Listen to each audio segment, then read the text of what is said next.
अब देखते हैं खबर 1 मिनट, यानी कि 1 मिनट में खबर और उसका पूरा विश्लेषण। मंत्री अमित शाह लखनऊ के दौरे पर हैं। उत्तर प्रदेश चुनाव की तैयारियों के मंथन के लिए केंद्रीय गृह मंत्री अमित शाह लखनऊ पहुंचे हैं। शाह ने इस दौरान बीजेपी के मेगा सदस्यता अभियान की शुरुआत की। कि मोदी जी को फिर से एक बार 24 में प्रधानमंत्री बनाना है तो 22 में फिर एक बार योगी जी को मुख्यमंत्री बनाना पड़ेगा, तब जाकर ये देश का विकास आगे बढ़ सकता है। अमित शाह ने कहा कि 24 में मोदी जी को पीएम बनाना है और 22 में योगी जी को यूपी का मुख्यमंत्री बनाना है। इसके साथ शाह ने सीएम योगी की तारीफ करते हुए कहा कि 2017 में बनी योगी सरकार ने प्रदेश के हर तबके का विकास किया है। मोदी जी के नेतृत्व में योगी आदित्यनाथ ने जो सरकार चलाई, वो सरकार यूपी के हर गरीब गुरबे के लिए चली है, यूपी के युवा के लिए चली है, यूपी के महिला, दलित, पिछड़े और आदिवासियों के लिए चली। अमित शाह ने अखिलेश यादव पर जमकर निशाना साधा। अमित शाह ने अखिलेश यादव से पूछा, यूपी में कोरोना काल में कहां थे? यूपी में कोरोना काल में कहां थे अखिलेश, बताएं। साथ ही अमित शाह ने पूछा कि 5 सालों में विदेश में कितने दिन रहे, ये भी बताएं। मगर मैं एक हिसाब अखिलेश जी से मांगना चाहता हूं कि ये 5 साल में आप विदेश कितने दिन रहे, इसका हिसाब जरा लखनऊ की और उत्तर प्रदेश की जनता को दे दीजिए। उत्तर प्रदेश में कोरोना आया, बाढ़ आई, आप कहां थे, इसका हिसाब दे दीजिए। इसके साथ ही कानून व्यवस्था को लेकर अमित शाह ने कहा कि यूपी में कानून व्यवस्था बेहतर है। आज यूपी में बाहुबली नहीं दिखते हैं। पहले तो यूपी में पलायन तक होता था, लेकिन सरकारें खामोश रहती थी। पश्चिमी उत्तर प्रदेश से कैराना से पलायन शुरू हुआ था। यहाँ लखनऊ के हुक्मरानों का नींद नहीं उड़ता था। आज मैं कहने आया हूं, उत्तर प्रदेश के अंदर किसी की हिम्मत नहीं है पलायन करने की, पलायन कराने वालों का पलायन हो चुका। वहीं इस कार्यक्रम को संबोधित करते हुए सीएम योगी ने कहा कि बीजेपी जो कहती है वो करके दिखाती है। अयोध्या में राम मंदिर तेजी से बन रहा है। बीजेपी ने 500 वर्षों के कलंक को खत्म किया। 500 वर्षों के उस कलंक को, जिसको लेकर के प्रत्येक भारतीय के मन में टीस थी कि अयोध्या में काश भगवान राम का मंदिर बन गया होता तो क्या होता, और वह भी करके दिखा दिया। वह करके दिखाने वाले भारत के यशस्वी प्रधानमंत्री जी के मार्गदर्शन में और भारत के माननीय गृह मंत्री जी के नेतृत्व में अयोध्या विवाद का समाधान होने के साथ साथ राम जन्मभूमि पर भगवान राम के भव्य मंदिर के शिला कार्यक्रम को आगे बढ़ाने और भव्य मंदिर के निर्माण कार्यक्रम को आगे बढ़ाने से हर भारतीय गौरव की अनुभूति करता है।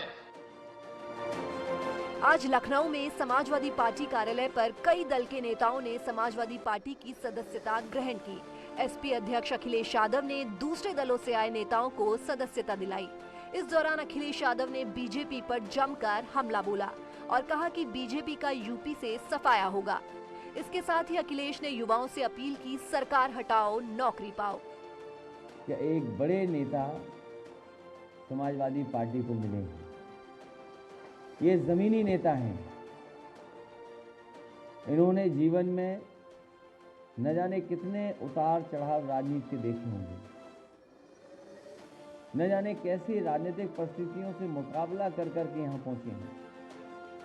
मैं आदरणीय हरेंद्र मलिक जी को और उनके साथ जितने भी सहयोगी साथी हैं, मैं उनको भरोसा दिलाता हूँ कि आज जब समाजवादी पार्टी में आप आ रहे हैं, आपका पूरा का पूरा सम्मान रखने का काम समाजवादी पार्टी करेगी। राम मंदिर बनवाने के सवाल पर अखिलेश यादव ने कहा कि हमारे भगवान हैं, हम जहां चाहेंगे वहां मंदिर बनाएंगे। बीजेपी पर निशाना साधते हुए अखिलेश ने कहा कि हम कौन से भगवान का कहां बनाएंगे मंदिर, ये हम तय करेंगे। वो हमारी मर्जी है ना, कहाँ बनाएंगे, हमारे भगवान है, हम जहाँ चाहें वहाँ बनाएंगे। ये कौन सी बात है? तो हमारा थोड़ी बताओगे हमारे कौन से भगवान है। भाई सर क्या करेंगे उसमें? भगवान हमारे, हम जहाँ चाहेंगे वहाँ मनाएंगे। यहाँ जितने समाजवादी लोग बैठे सबके घर में मंदिर है। और सोचिए, आप मुख्यमंत्री आवास नहीं गए होगे कभी, कभी जाना, हमारा मंदिर देख करके आना जो हमने बनाया है। मुख्यमंत्री आवास में बिना नक्शा पास करके हमने मंदिर बनवाया है, तो क्या आप बुलडोजर चला दोगे उस पर? अखिलेश यादव ने कहा कि समाजवादी पार्टी के नेता दिखावा करने में भरोसा नहीं करते। हर समाजवादी पार्टी कार्यकर्ता के घर मंदिर मिल जाएगा। अखिलेश ने मुख्यमंत्री योगी पर तंज कसते हुए कहा कि हमने सीएम आवास पर बिना नक्शा पास कराए मंदिर बनवाया है। क्या हमारे मुख्यमंत्री योगी उस मंदिर को तोड़ देंगे? प्रियंका गांधी लखनऊ से ट्रेन के जरिए ललितपुर पहुंची। परिवार से मिलने के बाद प्रियंका गांधी ने मीडिया से बातचीत में सरकार पर निशाना साधा। प्रियंका गांधी ने कहा कि किसान परेशान है, लगातार खाद के दाम बढ़ रहे हैं, सरकार किसानों की नहीं सुन रही है। जब आपने बोरे से ही चोरी कर रहे हैं, आप खाद की बोरी से चोरी हो रही है। 50 की होती थी पहले, अब 45 की है।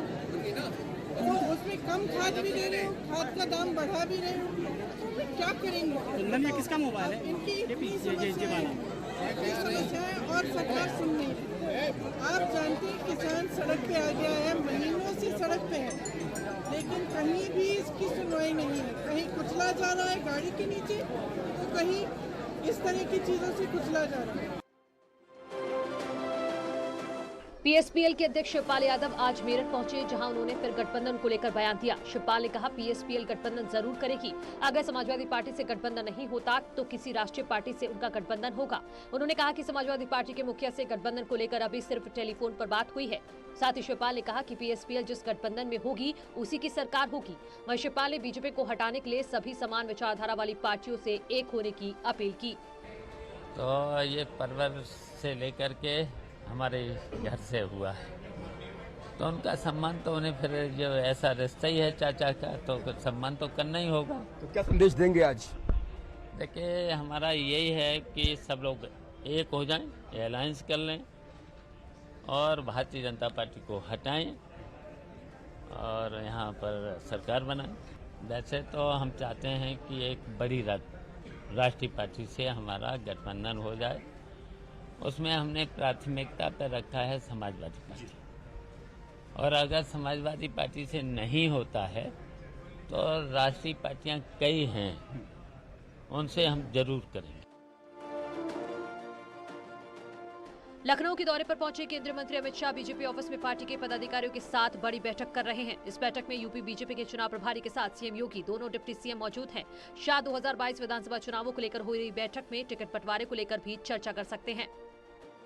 देखिए, 2022 के चुनाव के लिहाज से जिस तरीके से पिछले कुछ महीनों से हमने एक्सरसाइज देखी है बीजेपी के भीतर, उसके बाद से उन एक्सरसाइजेस के बाद जो रिपोर्ट कार्ड तैयार किया गया चुनाव प्रभारी की ओर से, सह प्रभारियों की ओर से, सुनील बंसल की ओर से, उन सब पर सरसरी निगाह से अमित शाह आज समीक्षा करने वाले, उसकी बैठक करने वाले हैं। इस वक्त मैं बीजेपी दफ्तर के अंदर मौजूद हूं और देख सकते हैं आप कि जिस तरीके से अमित शाह का ये दौरा है, वैसे तो इस दौरे में कई महत्वपूर्ण कार्यक्रम थे, लेकिन सबसे महत्वपूर्ण कार्यक्रम इस समय बीजेपी मुख्यालय पर है। और एक कार्यक्रम नहीं है, बल्कि एक तरीके से देखा जाए तो पेज कसे जाएंगे, एक तरीके से रिपोर्ट कार्ड ली जाएगी, तैयार किया जाएगा। जो विधायकों की रिपोर्ट्स खराब है उनको लेके भी बात किया जा रहा है कि कई कैटेगरी के में कई पैमानों पे परखने के बाद इस बार विधायकों को टिकट दिया जाएगा। तो जो लिस्ट तैयार की गई है तमाम बीजेपी नेताओं की ओर से या पदाधिकारियों की ओर से, उस पर बातचीत की जाएगी। दिल्ली यूपी सीमा गाजीपुर बॉर्डर पर लगी बैरिकेडिंग को पुलिस ने हटा दिया है। बैरिकेडिंग हटने के बाद NH9 और दिल्ली से मेरठ जाने के लिए रास्ते खुल जाएंगे। पुलिस ने बताया कि सुप्रीम कोर्ट के आदेश पर NH9 को खोल दिया गया है। सुबह करीब 9:30 बजे दिल्ली पुलिस के अधिकारी मौके पर पहुंचे और उसके बाद क्रेन की मदद से सारे बैरियर और पत्थरों को हटाने का काम शुरू किया गया। ये वही रोड है जिसे NH9 दिल्ली मेरठ एक्सप्रेसवे कहा जाता है। दिल्ली पुलिस की तरफ से यहाँ पर बैरिकेड्स लगाए हुए थे और तकरीबन 8 लेयर की यहाँ बैरिकेडिंग लगाई हुई थी और दीवारें लगाई हुई थी कंक्रीट की। वो तमाम दीवारें आज यहाँ से हटा दी गई हैं। तकरीबन 11 महीने बाद ये रास्ता खोला गया है जो कि दिल्ली से गाजियाबाद की तरफ जाता है। आपको बताना चाहूँगा 26 जनवरी के बाद से दिल्ली पुलिस ने यहाँ बैरिकेड्स लगा दी थी और तमाम जो दिल्ली से आने वाला रास्ता था उसको बंद कर दिया गया था। हालांकि एक जो रोड है वो बेशक खोली गई है, वहीं दूसरी ओर तस्वीर आपको दिखाना चाहूँगा। दिल्ली से गाजियाबाद की तरफ जो आती है, गाजियाबाद से दिल्ली की तरफ जो रोड आ रही है, उस रोड को भी यहाँ पर साफ किया जा रहा है।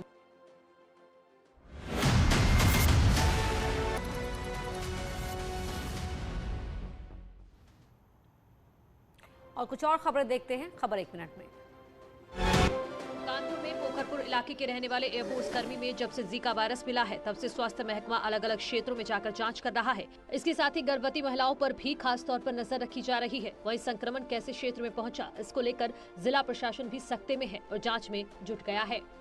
ये जीका वायरस विशेषज्ञों के लिए जीका जंजाल बन चुका है। वो अभी तक ये नहीं पता लगा सके कि आखिर ये जीका वायरस आया कहां से। इसको लेकर जहां एक और 250 से ज्यादा लोगों के सैंपल लिए जा चुके हैं। 3 किलोमीटर के एरिया में 18,000 से ज्यादा लोगों की स्क्रीनिंग की जा चुकी है। 50 से ज्यादा गर्भवती महिलाओं पर नजर बनाए रखे हैं।